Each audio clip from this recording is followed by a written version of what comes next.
رب اشرح لي صدري ويسر لي أمري واحلل عقدة من لساني يفقه قولي. السلام عليكم ورحمة الله وبركاته. Everyone is well, inshallah. Um, so let's get right into it, inshallah. So last week we learnt how Allah subhanahu wa ta'ala defended Sulaiman alayhi salam from what Bani Israel attributed to him. Allah subhanahu wa ta'ala said it wasn't Sulaiman that disbelieved, rather the shayateen were the ones who disbelieved. We also saw how Bani Israel left their book of guidance, threw it behind their backs, وَرَاءَ ظُهُورِهِمْ, and instead turned to that which led them to kufr.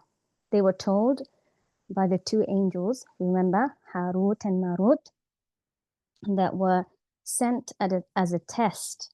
So do not fall into disbelief. Bani Israel rushed to learn knowledge that not only harmed them and left the book of guidance that which benefited them. So one very important lesson that we learned was that whether it is sihr or any form of harm, that it cannot reach us except by the permission of Allah subhanahu wa ta'ala. So this week we continue on our journey learning about Bani Israel. We are actually, subhanAllah, nearing the end of this case study. So we're quite close to that. In the next few ayat, we will see more of Bani Israel, the traits of Bani Israel towards the Prophet ﷺ and the revelation, and how they mocked him and questioned him. Okay, so ayah 104. يا أيها الذين آمنوا لا تقولوا راعنا.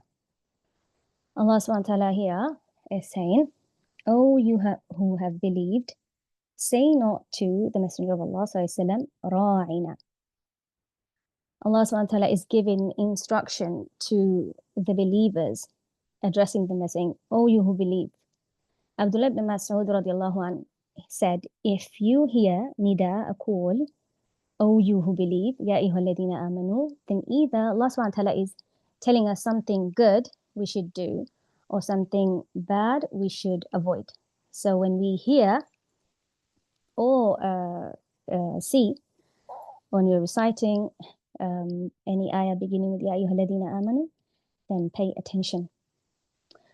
So let's look at the reason behind this instruction to the believers.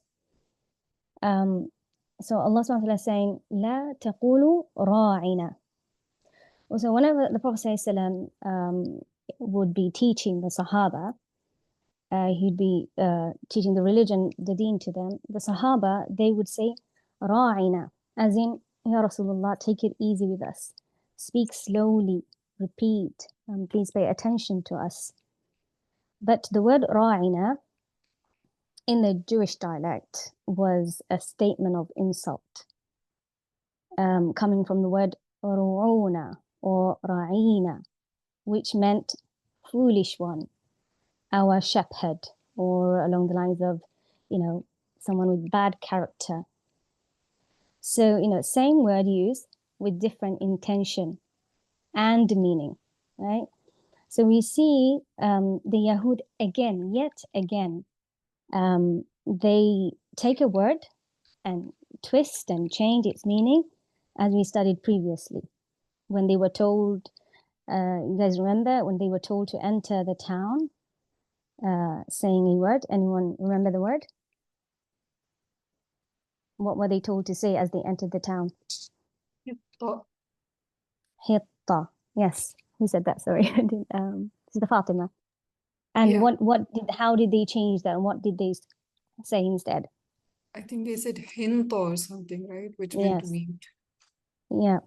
Yes. So they said hinta, they added a noon. So hitta, which meant forgiveness, to enter with humility and forgiveness. Instead, they entered with saying the word hinta, which meant barley or wheat. again, mocking the Prophet of Allah.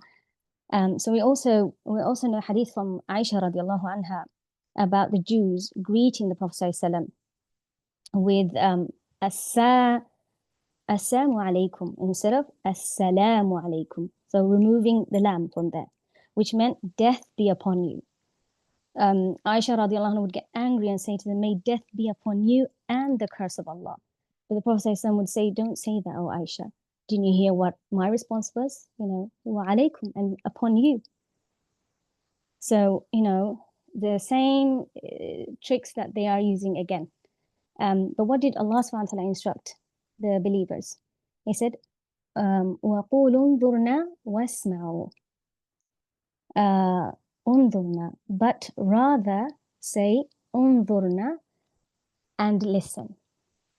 So this word unzurna instead of ra'ina, which meant unzurna meant wait for us, be gentle. So, essentially it's the same meaning, but a different word. So Allah subhanahu wa ta'ala is removing this opportunity from the Yahud to mock the Prophet sallallahu alaihi wasallam. And so this word cannot be twisted.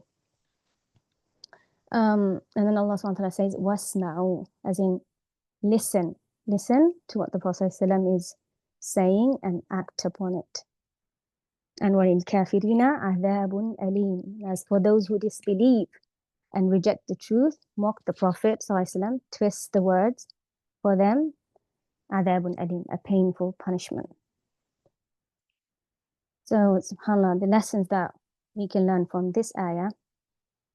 Firstly, mocking the Prophet of Allah and insulting him is kufr. Is kufr we see here. And, we see so much of that around us. SubhanAllah, I think, right now in UK, Islamophobia is rampant. So, any opportunity they're getting is just really bad at the moment. But, insulting the religion, insulting the Muslims in general. So you see it's targeted at the Muslims. But yeah, mocking the Prophet ﷺ in any way or shape or form is kufr. And also we see that the etiquette of a believer is to refrain from words that can have dual meanings, which can lead to mocking others. Right? A believer, shouldn't disguise and manipulate something, or especially the laws of Allah, to suit their desires and make that which is unlawful, disguise it into make it seem lawful. And the other thing we can also take from this is something inherently doesn't have to be evil, but using it may lead to evil. So the Sahaba saying ra'ina wasn't a problem, because the word in Arabic dialect was fine, and what the intention was pure. They weren't insulting the Prophet ﷺ, but others were misusing it. So it had to be stopped. There should be no room for it anymore. So Allah subhanahu wa ta'ala stopped the Sahaba from using it. And one of the things that kind of stuck out to me was the love that Allah subhanahu wa ta'ala shows for the Prophet sallallahu alaihi wasallam. The Sahaba didn't know that the word ra'ina, that the Yahud were misusing this word, and they were mocking the Prophet sallallahu alaihi wasallam, but Allah subhanahu wa ta'ala knew. So he left no room for this behavior. And also Allah subhanahu wa ta'ala, how he addresses the believers. Ya ayyuhalladhina amanu, gently correcting them and also giving them an alternative. So I'd like to hear your thoughts on what you reflected on after studying this verse. Anyone want to share?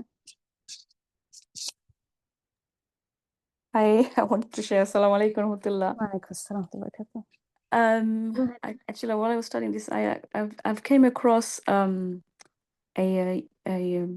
think a TikTok or YouTube or something like that about and like you said, that Islamophobic is happening around everywhere, where non-Muslims are attacking the Muslims. But I think within our community as well, the Muslims are like also showing a bad example, like from the juniors to the senior. For example, there was a YouTube or TikTok I think I watched where Mufti Menk was giving a speech in Sheffield Grand Mosque, where I used to live actually, and so there stood a young man, probably very young, very very young, probably same age as Mufti Menk's son or something, and so he was refuting. He asked a question, but then he went on raising his voice towards the Mufti and talking in a very high, not in a nice way, and basically trying to show him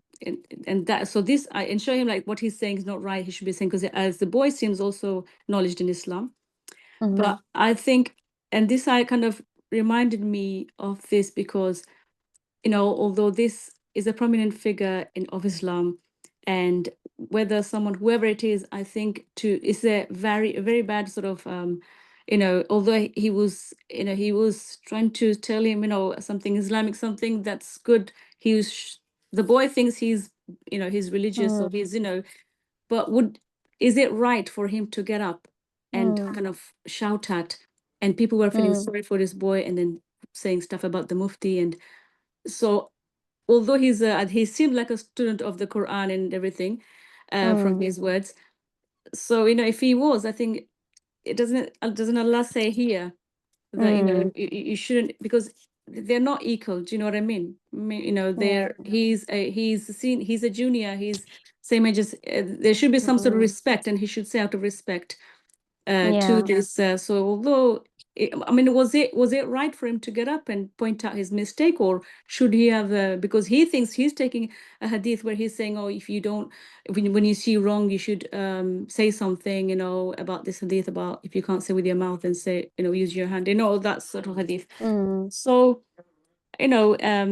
was it? My question is, I'm a bit sort of confused because he seemed very knowledgeable, the boy, as well, and the mosque kind of moved him away and called the police and all that stuff. So, but is it right? If you apply it now, if he was senior, is it right? Was he right, or what? How does it go by? This, and do you think this ayah applies even to this day? I mean, what we learn from this ayah definitely is etiquette in a gathering, Yeah. definitely. I mean, if you see how the Sahaba actually addressed the Prophet ﷺ, they were asking him to speak slowly and gently and wait for them so that they can understand. And you also see from that, you understand how gentle the Prophet ﷺ was most likely towards them as well. And then, of course, from our deen, we realize that characteristic, upholding our characteristic is so important. And now you see this video is gone viral, right? So there's always I think there's manners and etiquettes in sort of correcting someone and using wisdom. We learn that in the Quran as well, that when we forbid the evil and command the good, we're supposed to use wisdom in the right time, in the right place. So, Allahu Alam, but it's gone viral. I have seen it too. Yeah, mashallah. But yeah, Jazakallah khair for sharing that. Definitely, we need to really look at our etiquettes and manners, whether it's in a gathering, whether it's, and how we speak to people that are senior, and even those that are younger to us, what kind of words we use. Definitely. Absolutely. I wanted to share something as well. Yes. Okay. So sometimes, Mala, when you're listening to the Quran or reflecting on the Quran, sometimes you go back to some of the lessons that you already know in your heart, but you forget over time, and then things come and overcome you. But later, the Quran brings you back to that lesson. I just reflected on the lesson of having a thick skin, because if someone who was basically a perfect human being that Allah subhanahu wa ta'ala had sent as an example for mankind can be ridiculed or mocked, then we are just regular people. And sometimes when even in our families people say something harsh or mean, it hurts us, like, how could they possibly say this about me? That's usually the first reaction. But I was just reflecting on that, and I remembered one of my professors chemistry professor. I don't remember anything from his class, but one thing he said, it was during the time when we were like rating the professor, like filling out a survey on how his class was and things like that. And they asked him to step outside of the room, and he said, it's funny that even God has haters and lovers, so I don't expect everyone in this class to rank me the best either. Like he said that, and for a moment, that stuck in my mind. Like Allah has people. There are people in this world that, you know, mock God. Like as a human being, I'm nothing. So like have a thick skin that in families or in conflicts, if someone says something harsh or something mean, to recognize that is independent of your quality of the type of person that you are, and that Allah subhanahu wa ta'ala is the ultimate one who decides what your value is as a person. Well, that's such a beautiful reminder, mashallah. Amazing. Yes, you actually reminded me about an incident happened a long time ago, my early teenage years. So one day in class, a new girl was introduced. So everyone knows first day is nerve-wracking for everyone, right?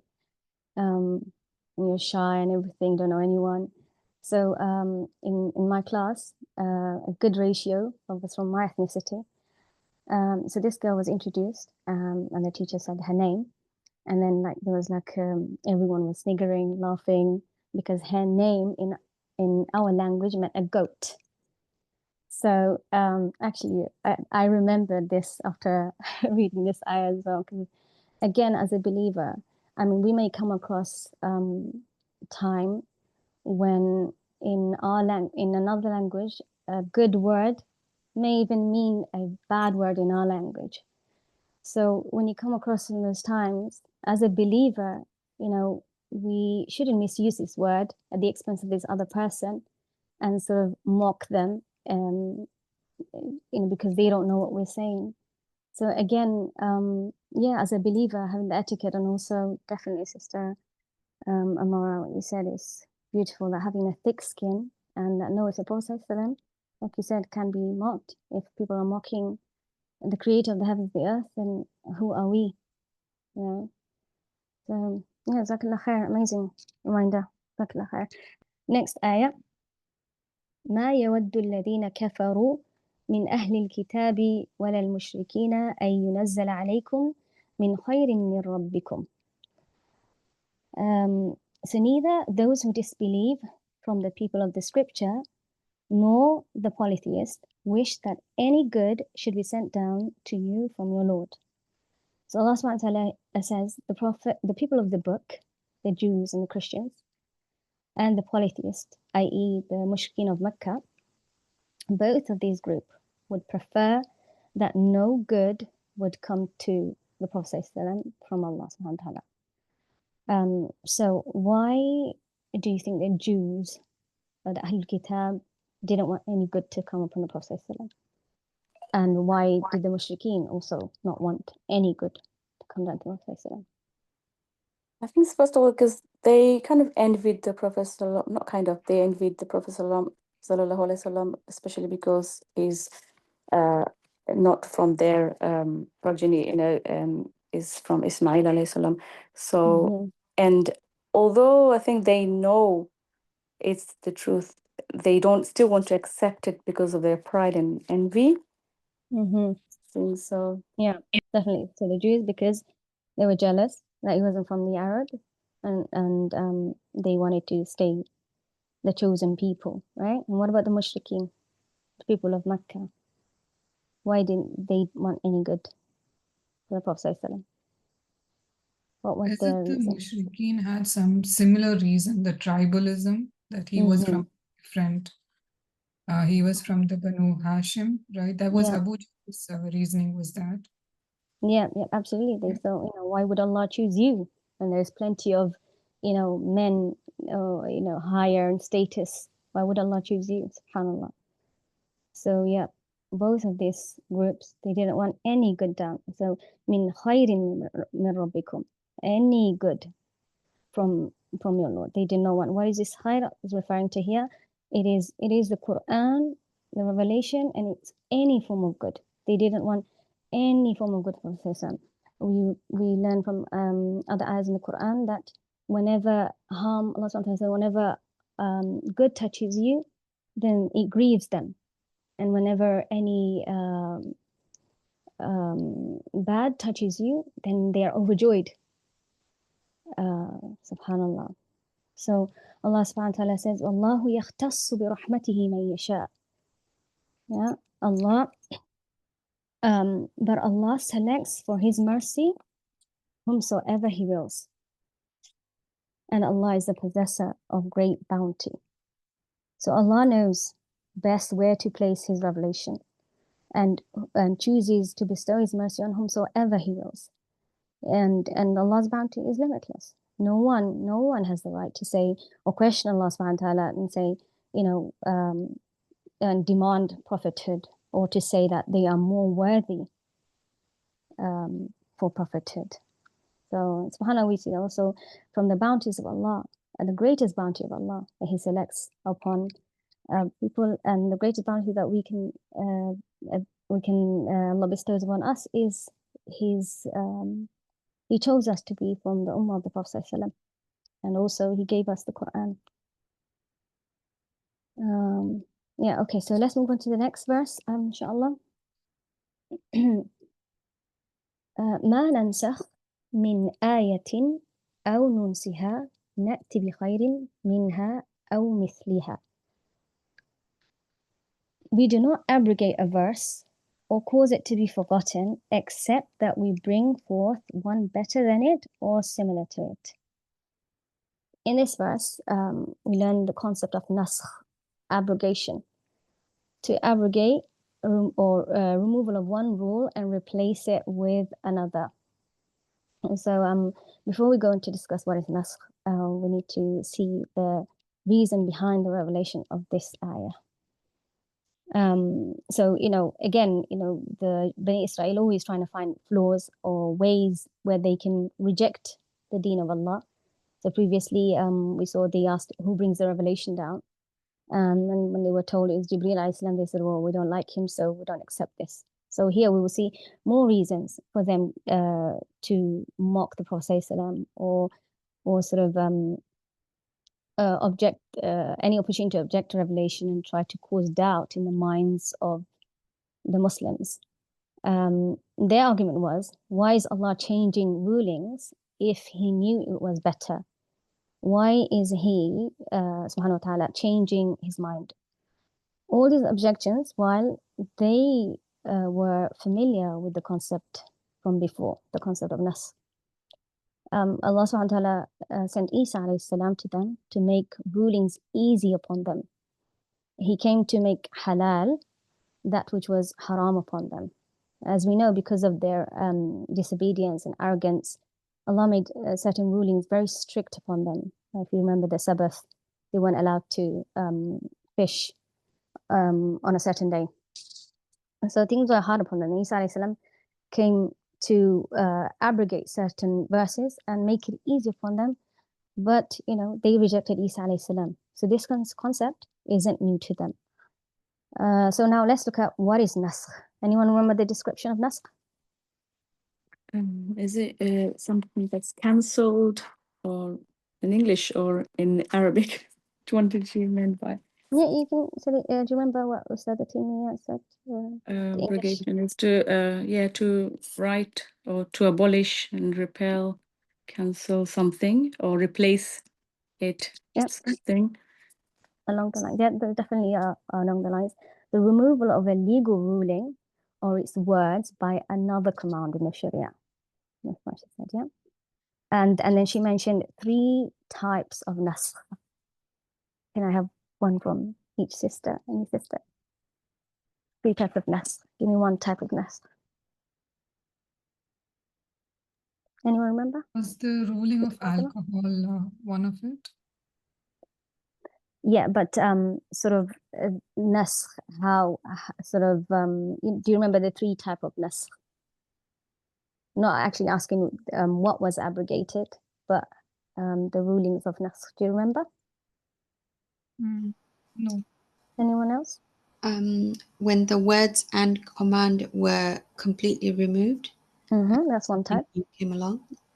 Yep. And the other Would you one be able was, to, before you move on, would you be able to give an example of that? the example given was about the suckling of the wet nurses, that previously it was after 10 sucklings, then the child was considered as this equal of the birth mother.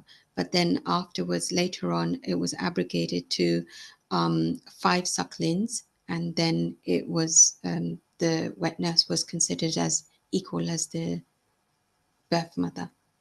Okay, so one of it is verse removed from the Quran, as well as the command. So Sister Rashida was saying. So the verse is no longer there in the Quran. We don't recite it, and the command isn't applied upon.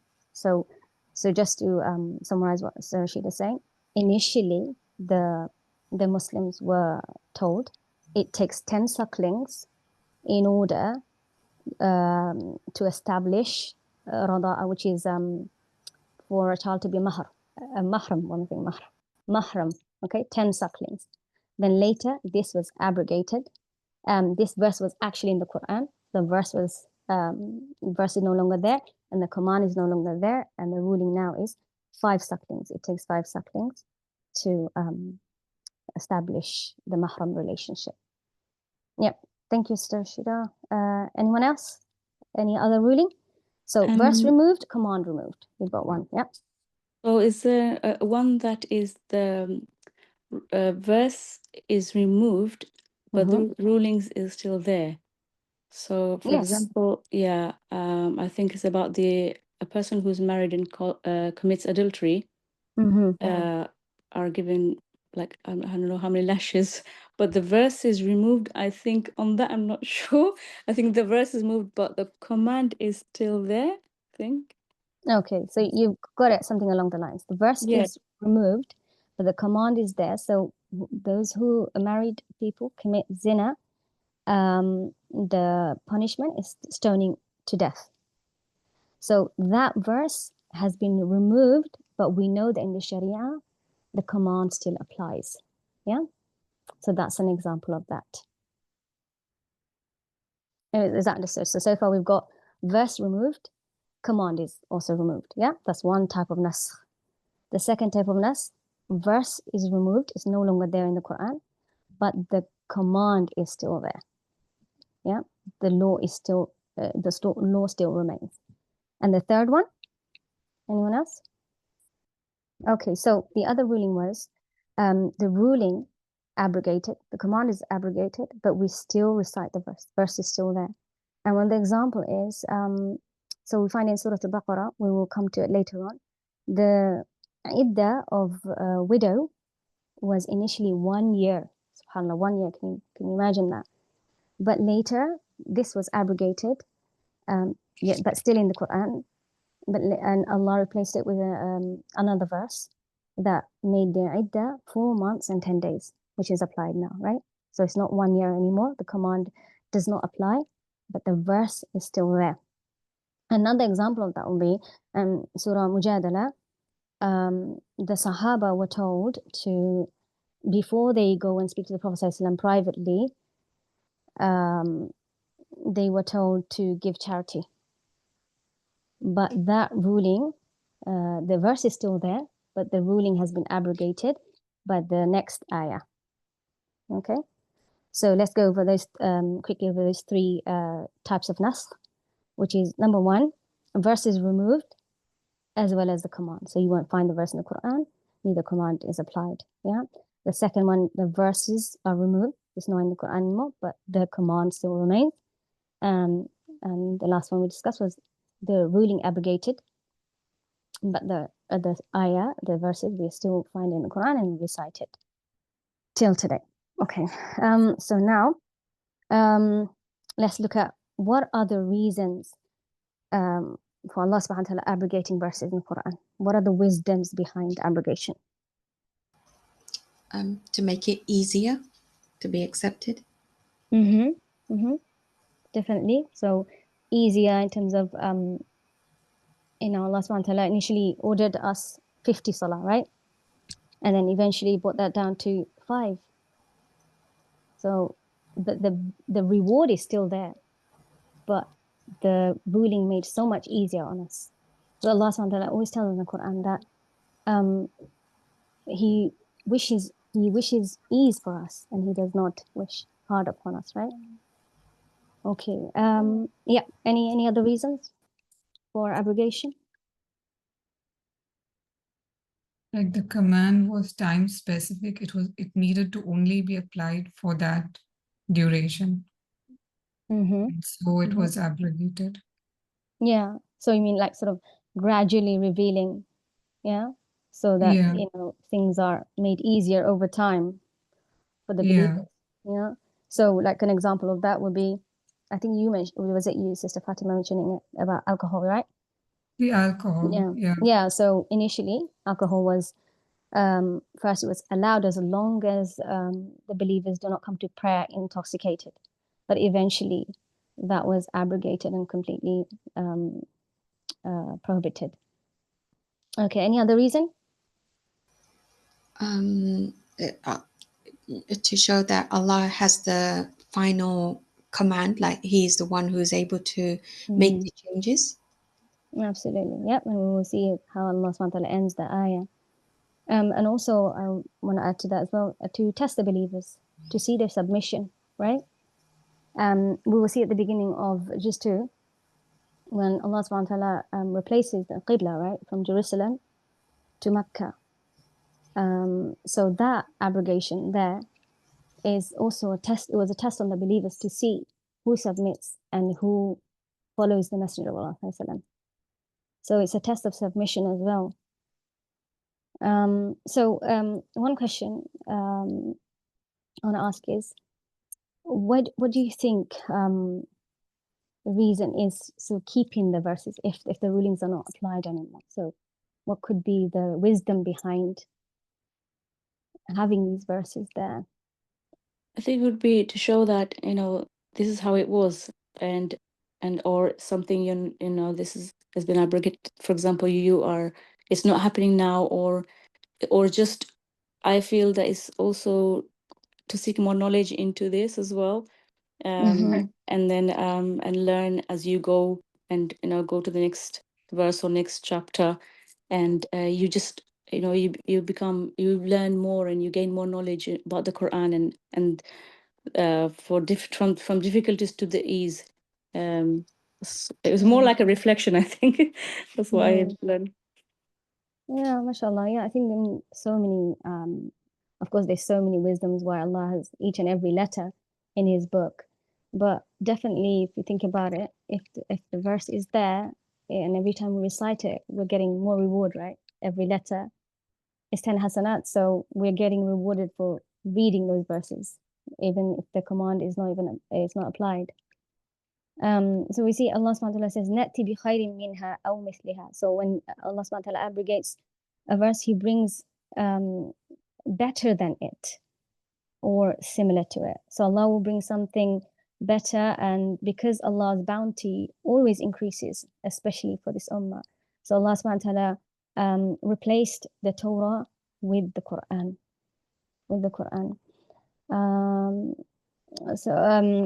So just like Sister Rashida said, Allah subhanahu wa ta'ala ends the ayah by saying, أَلَمْ تَعْلَمْ أَنَّ اللَّهَ عَلَى كُلِّ شَيْءٍ قَدِيرٌ. Do you not know that Allah is over all things competent? So who has the audacity to ask questions about what Allah changes in His Sharia? Allah knows what is best and beneficial for us. I just wanted to quickly mention also some of the nasakh previously in the previous scriptures. That this is not a new concept, and the Yahud knew very well. So some of the nasakh of previous scriptures of Adam alayhi salam during his time, marrying daughters to sons, right? That was in there, but that was abrogated.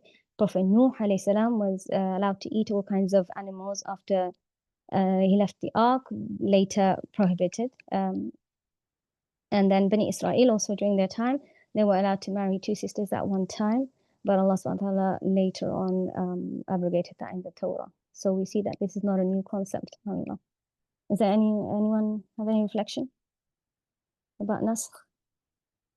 Okay, I know I'm taking too much time. Sorry, Sister Anissa. I'm just going to quickly wrap up there. Number 7.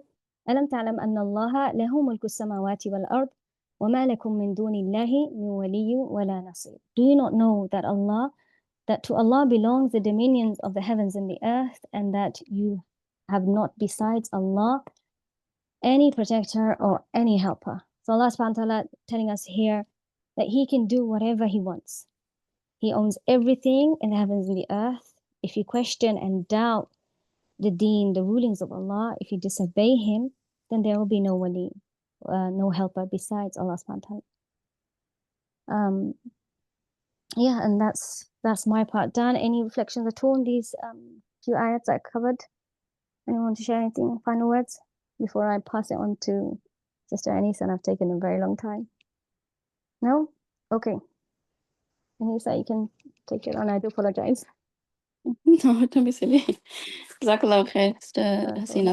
That was really insightful, actually, to go into these ayats, and you can never share enough. You can never, dwell into it enough. There's so much, that you can actually extract from these ayats, and similar the following ayats as well. So I'm thinking how I'm going to cover the rest of the ayats, actually. But it's okay, we can carry on, inshallah. So ayah number 108. أم تريدون أن تسألوا رسولكم كما سئل موسى من قبل. So in this ayah, Allah mentions, or do you intend to question, to ask your messenger, meaning Muhammad sallallahu alaihi wasallam, just as Musa alayhi salam was questioned? So if you remember from previous ayats we've covered, the Prophet Musa alayhi salam was questioned or asked unnecessary questions from his followers, the Bani Israel.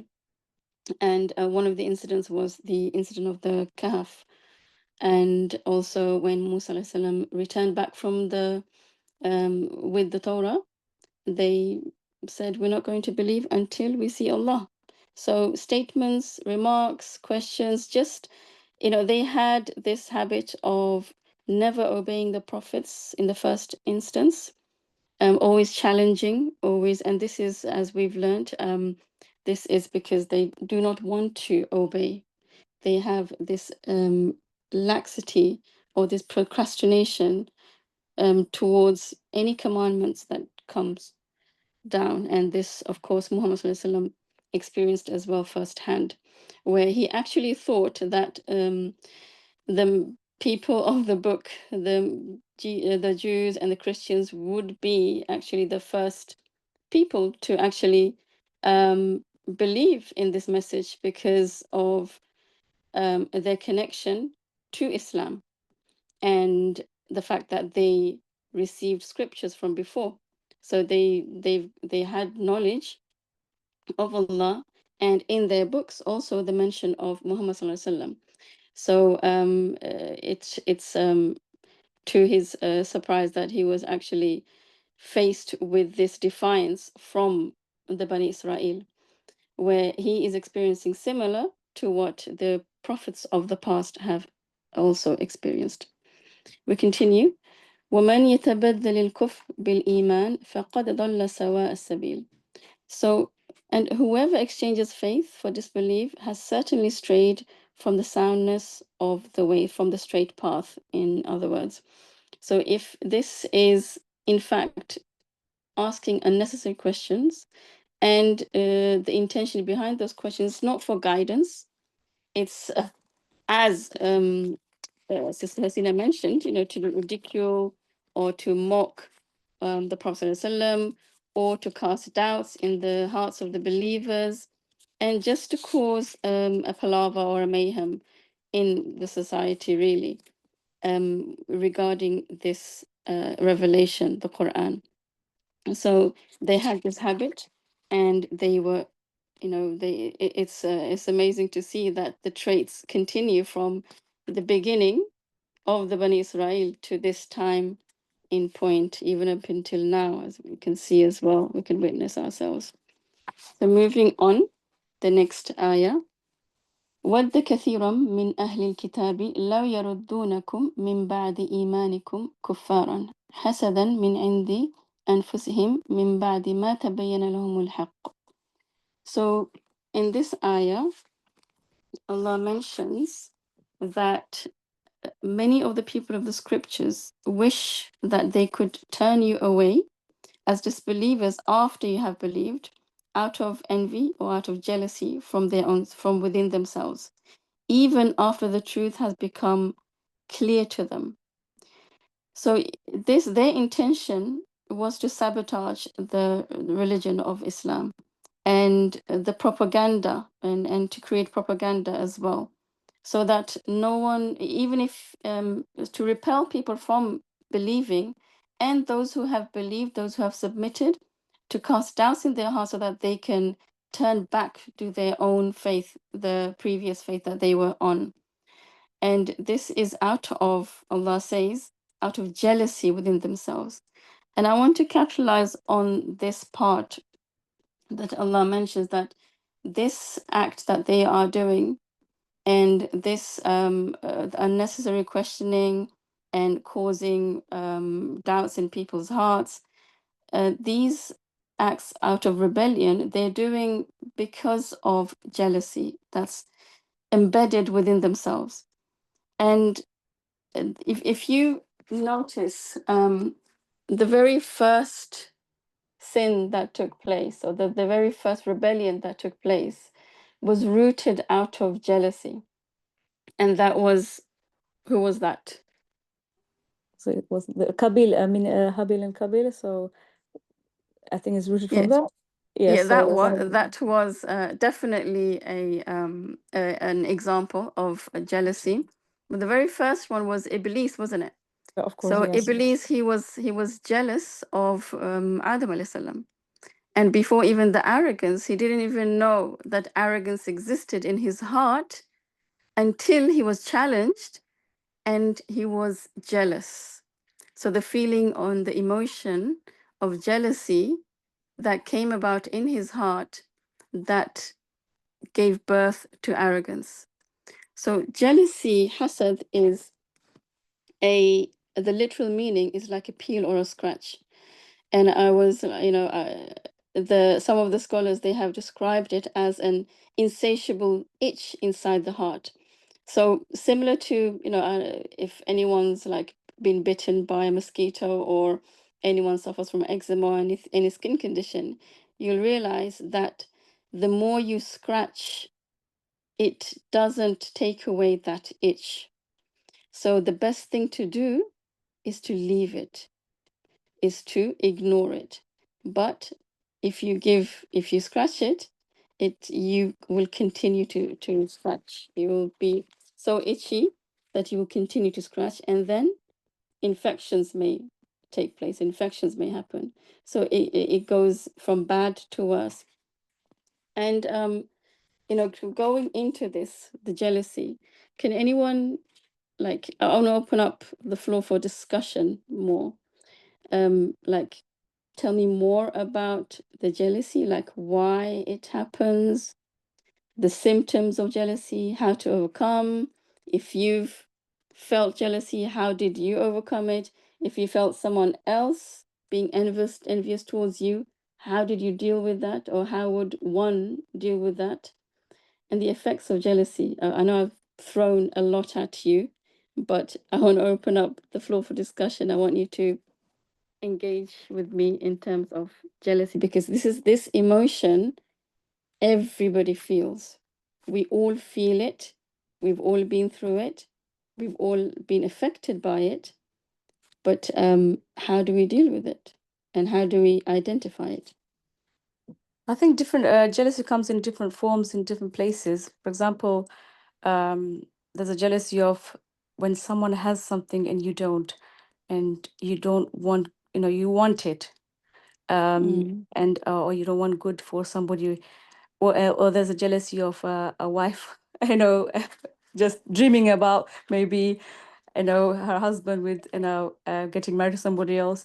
Like So obsessiveness. obsessiveness, jealousy. So yeah, so I feel that jealousy comes in all different forms, and which can cause, like you said, cause, you know, if you don't take the right route, if you don't sort of get over it or seek the right, you know, thing for it. In Islam, you know, I think when it is jealousy, you go back to Allah, go pray, ask Allah for forgiveness. But when you don't, like you said, like the itchiness, you know, will continue causing infection. So yeah. Yeah. Thank you. Absolutely. Anyone else? What? Let me give you one question. What are the symptoms of jealousy? Hatred, yes, hatred. Not just hatred, but hatred towards what? Towards that person. That person, yeah. Hatred towards that person, and especially the fact that that person has not done anything to you. So that's the point to take. So if you have negative thoughts about somebody, or if you feel that why should they get that thing? Why don't I get it? And then, but you know, why is that person experiencing this, you know, this thing and I'm not getting it? And you harbor this hatred towards that person, but that person hasn't done anything to you. There's no reason for the way you're feeling. So one of the three is, first, negative thoughts and hatred towards somebody who hasn't done anything to you. Second thing is when you rejoice at the misfortune of another person.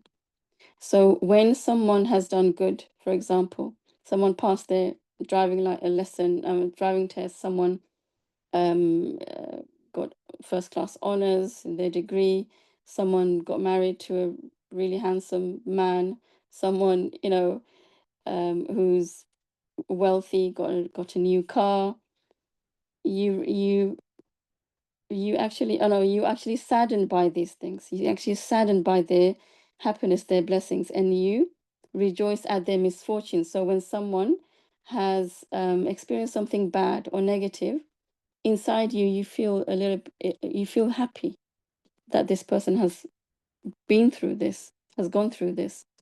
So these are the symptoms of jealousy. But how do we overcome them? I want everyone to think about it. And this is, you know, like an opportunity for discussion, and it's a way to take, because we learn from each other. I learn a lot here. I think you turn back to Allah and focus maybe on the 5 pillars of Islam. Not maybe you should, but I think within jealousy, the main thing is to recognize the jealousy in you, you know, and then just turn back to Allah. So first thing is you recognize that you are experiencing this, you are feeling this, to recognize that, yeah. And of course, to engage in remembrance of Allah, dhikr, Quran, and so forth and so on. Anything else? Yeah, go on, sister. Sorry, I didn't mean to interrupt you. I was just gonna share, like in the Pakistani community, there's, especially from like the tiny little village that I'm from, there are, I think, jealousy when you experience it, if you have the knowledge of Islam, which is itself a blessing because you don't deserve it. Allah subhanahu wa ta'ala blesses you with that knowledge. And a lot of people that are in like those areas, they don't have that knowledge. And what I've learned over the years is that jealousy is much more dangerous when it's hidden in someone else towards you. Because so they have concepts like cut them at the roots and cut their roots in a way that no one will see it coming. And like I've heard these from some of my own relatives, like say these kinds of statements.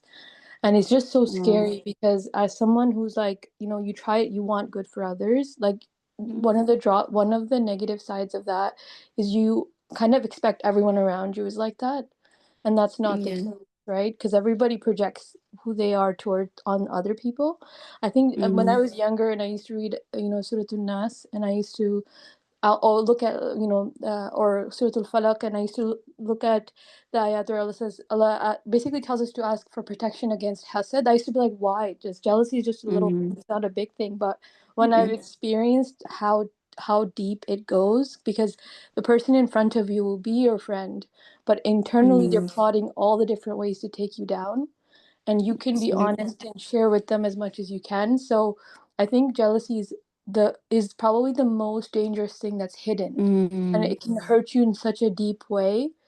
And what I've learned is, like, number one, never to share too much with others. Number two is don't don't boast or even mention the good that is happening in your life, to prevent that hasad.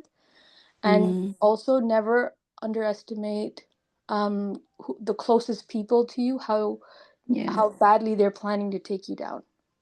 Yeah. Do you realize that you are jealous, or the people who are jealous, about you are mostly close people who you interact with. Like, people are not jealous of, a famous singer or an actor or the prime minister or people like that, of that level, like Bill Gates or whoever. But it's those close people, it's those people who you interact with, it's those friends or those distant relatives who are your blood relatives, but they are jealous of you. Or remember that it can also come into you as well. You can also feel it as well when someone goes through something and is blessed with something, is favored with something, and you think that for example, someone, your close friend, got married. Everyone around you is getting married except for you, and you think, oh my God, what's happening? Why is it me? Everything's working out for someone else, but why me? Why? And this is it's natural that it come to you, but you have to realize that this is a point of test for you, and how to overcome that test at that moment. And one of the other way to overcome it is to immediately make dua for that person. So if you feel, remember, we're bettering ourselves through studies of the Quran. We're trying to better ourselves. And, even the Prophet ﷺ said that I have not come except to perfect the character. And, these are the things, like previously we've learned in today's lesson about the mannerisms of speech, how you should talk to your elders, how you should talk to people around you, even if it's permissible. But if it sounds strange, don't say it. If it's a little bit, if there was a culture clash, then try to stay away from it, because in their culture it's different. So you have to be very mindful of how you behave towards the people around you. And that's in action. But the dangerous thing, as you said, about jealousy is that you are sinful for even feeling it. It's the one thing, it's different from anger. When you're feeling anger towards somebody, it's because someone's done something to you. You feel anger towards them. You're not sinful for that.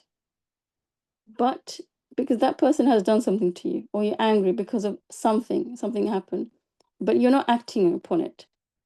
You're not acting upon the anger.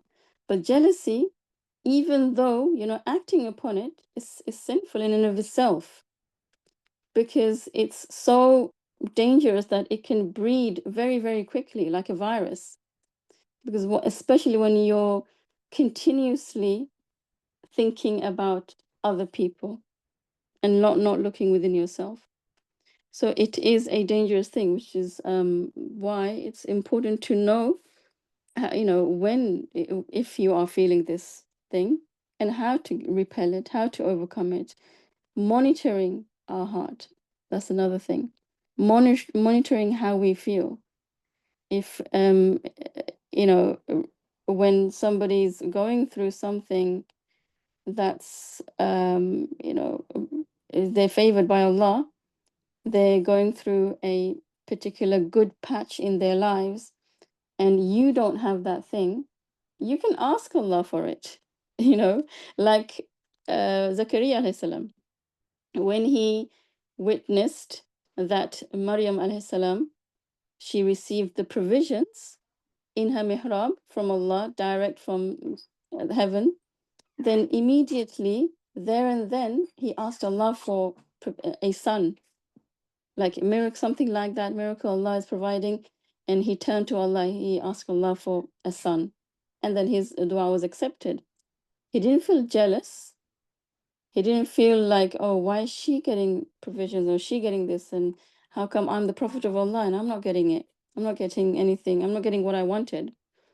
But something triggered him to ask Allah with that sincere devotion, and he was answered.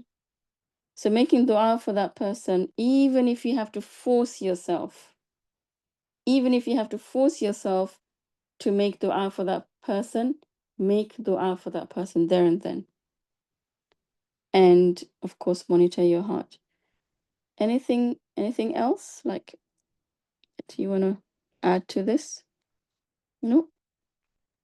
Another effect of jealousy would be like,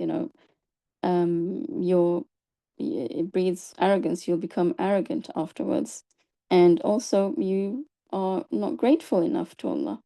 You don't see your blessings, so you look through your blessings and you see it as something insignificant.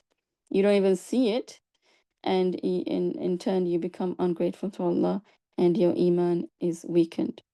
It's rooted from a narcissistic reality, actually. And I think one of the scholars also mentioned that the greatest victim of jealousy is the person who is jealous. You are your own victim. You are the first and the greatest victim. And that's a remarkable statement, because you are destroying yourself, and you're depriving yourself of the good that is about to come, like the Bani Israel. They became jealous. They were jealous of Muhammad Sallallahu Alaihi Wasallam. Why did he have to come, from the Arabs, from another, from the progeny of Ismail Alayhi Salam? Why wasn't he from Bani Israel, from Ishaq Alayhi Salam? And similar, the Mushrikeen. Why is he from the Quraysh? Why is he not from the other tribes? So that jealousy in them deprived them from actually accepting the religion, the deen of Islam.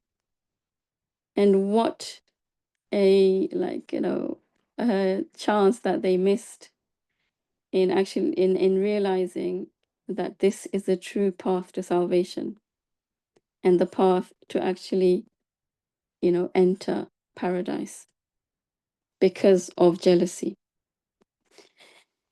We continue this ayah.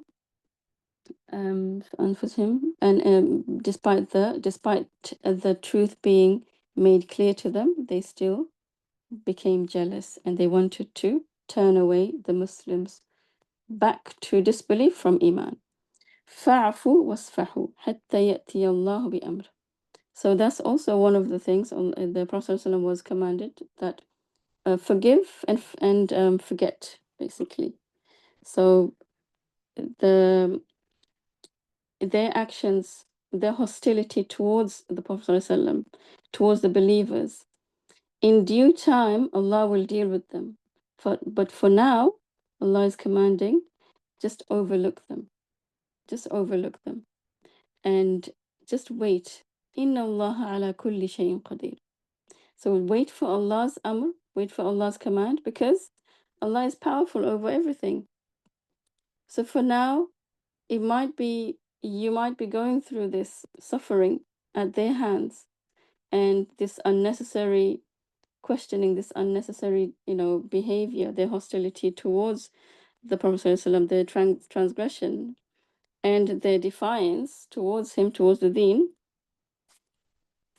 But Allah commanded the believers and the Prophet ﷺ to let go of this, because Allah's command will overpower at the end. I think, given the time, and some of the sisters, of course, have to be mindful that we're not all from one place. I think given the time, we should stop here today and we can continue this discussion next week, inshallah. And I'm just going to complete this this part. So Inna Allah ala kulli shay'in qadir. So we have to put our trust in Allah, that at the end of the day, Allah is going to deal with whatever that we are going through, whether someone is jealous towards us, or anything is happening in our lives that's causing us any heartache or anything. Allah is the one who is over all things. He has power over all things. So put your trust in him. Inshallah, I think we'll continue this discussion next week. Any sisters want to give final remarks or share anything about this ayah? Okay, so we'll end here. Subhanakallahumma bihamdik, nashhadu an la ilaha illa ant, nastaghfiruka wa natubu ilayk.